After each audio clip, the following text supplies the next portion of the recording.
Hello everybody, welcome back. This will be a new series that I'm hoping to start on my channel. It is a monthly rewind, tell you about makeup, entertainment, anything that I enjoyed or something of note that I did in the month, and this will be April's rewind. I hope you guys enjoy. So I have notes that I wrote down during the month. Alright, so we'll start with the one food item that I have. It's from Benton's, the Fudge Marshmallow Cookies. These come from Ulta. They have a chocolate cookie base, marshmallow filling, and then they're covered in chocolate. These are really good. I saw them, got them on a whim. They're made with real cocoa. I love marshmallow, so I was really hoping they would be something I would enjoy, and they were. They are. That's the second package. You get 12 cookies in a pack, but they're so rich that one cookie satisfies you, and I love that. And the cookie bit inside the chocolate wafer that the marshmallow sits on, it is so soft, it melts in your mouth. I thought it was going to be hard like an Oreo, but it's really soft, so I enjoyed that. So I watched a few movies this month. I got to see 2 Dias de los Muertos themed movies. The Book of Life from Guillermo del Toro and Coco from Pixar. They were both beautiful and vibrant. I liked Coco more than The Book of Life. I liked the story of Coco, you know, the little boy on his journey of music and his family and everything. The Book of Life was more Romeo Juliet themed with Dias de los Muertos. But it was a good story too. I enjoyed that one as well. I watched Elvis Presley, The Searcher. It was a documentary on HBO during Xfinity's Watchathon week. I love that week. It was really interesting, especially how the documentary was set up, where it was, you could hear people talking. They had Priscilla, Tom Petty, people who were around him, you know, at the time during these events. People had interviewed him before. That you heard that talking, but you didn't see the people, and they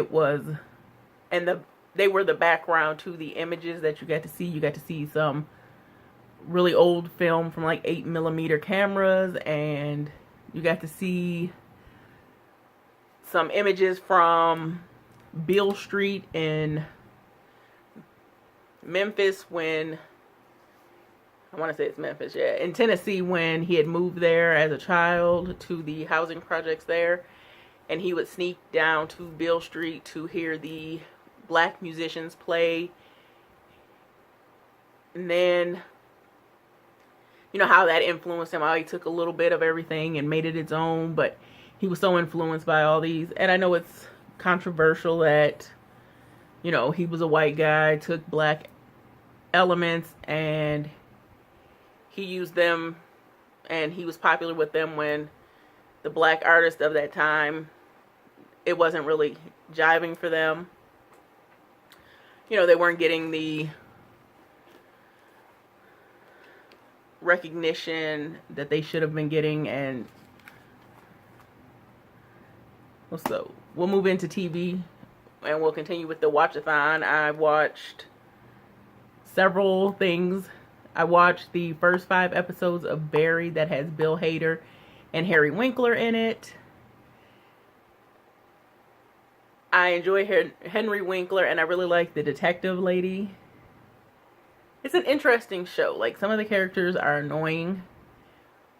Well, one in particular is annoying. And I don't know that she's supposed to be annoying, but she is. I got to see season 3 of Ballers the whole way through. That's with Dwayne "The Rock" Johnson and Dule Hill. I really enjoy that. I hope it has a 4th season. because I really need to know what's going on with Ricky. And then with the big arcing story for the whole season was trying to get a team to Vegas. And I would like to know the aftermath of that final decision. Then Mike Judge presents Tales from the Tour Bus. Mike Judge created Beavis and Butthead and King of the Hill, and how he did his documentaries. They were, I want to say 30 minutes a piece. And it was just different country artists, some that you knew, some that I didn't know. And their stories were animated. So I thought that was really neat and interesting. I get to learn some things that I didn't know. So that was very much fueling my love of music that week. Then I watched Room 104 on HBO. That is very much an adult Twilight Zone type of feel. It was very much, Twilight Zone, where it's single episodes, no two really match, but they're all, have elements of what made Twilight Zone Twilight Zone. This was Room 104. Everything happened in Room 104, and they were all different stories, had all different people. But it was very much adulty because there was some nudity in there and everything. Then I watched the entire series Here and Now on HBO. So Here and Now, it was about a family, and all of the children all but one of the 4 children was adopted from 3 different countries. And they were usually, a part of unrest or poverty. Like there was Colombia, Vietnam, and I can't remember specifically where the daughter was from, but it was an African country. And it was some kind of experiment thing. And then it all interspersed with some kind of like paranormal situation or whatever. I just want to know what the heck the ending meant. That's all I want to know. So hopefully there is a second season or at least some kind of movie to let me know what's the deal. So moving from the TV shows, we'll move into music. I listened to all kinds of Elvis. I was really into it after watching the documentary, so I watched a lot of that. The Coachella live stream was really nice. I enjoyed a few of the artists. Some of it I was like, that's really not my jam. But I enjoyed the Weeknd set, Beyonce's for Beychella, and what else did I watch? Oh my God, Post Malone. What was that? Like, seriously, that was a waste. No, I was very disappointed in that. I don't really know what was happening with that set. So I listened to some albums, some singles that came out in April. Cardi B's album, Invasion of Privacy, dropped. I like Get Up 10, which is the first track. Bodak Yellow, which everybody knows, that was the summer anthem. Ring and I Do. Got to listen to Nicki Minaj's 2 new singles, Chun-Li and Barbie Tings. I really enjoyed Chun-Li more than Barbie Tings.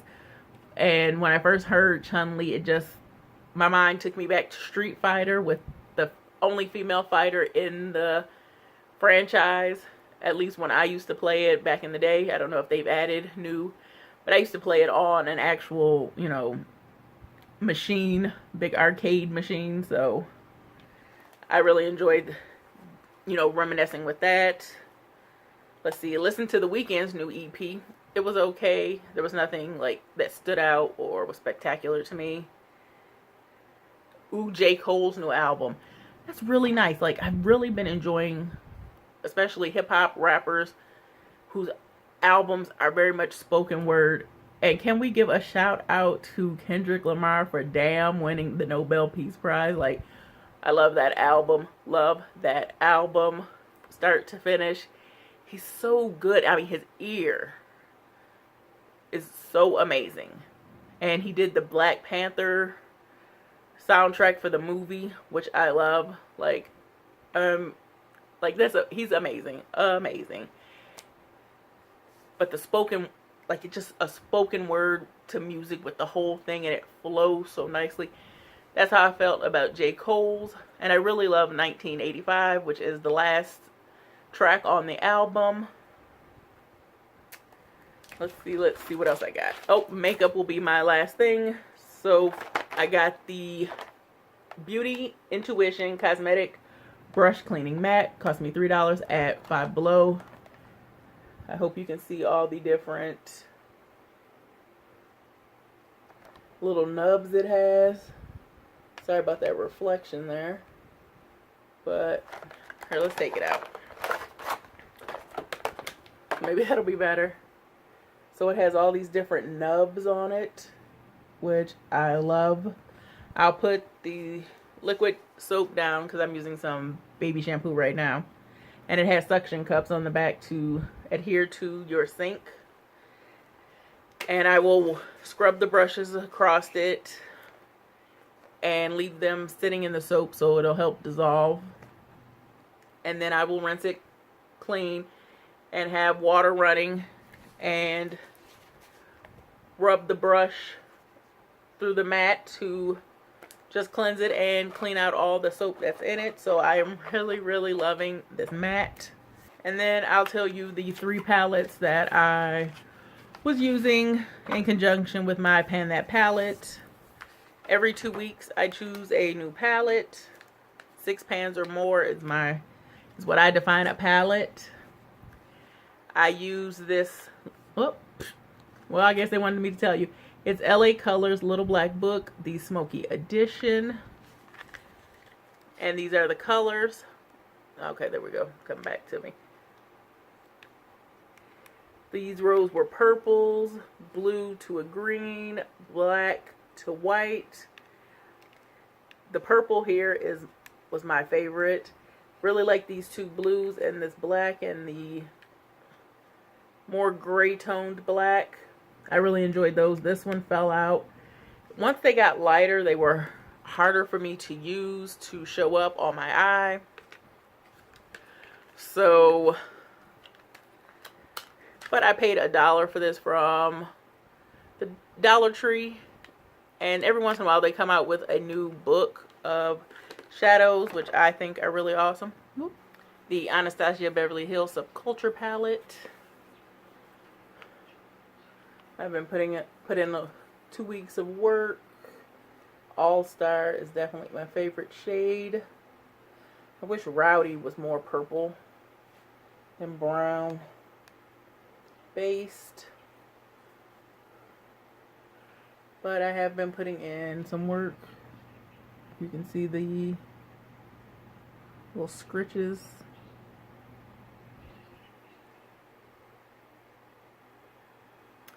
So I've really been enjoying this palette.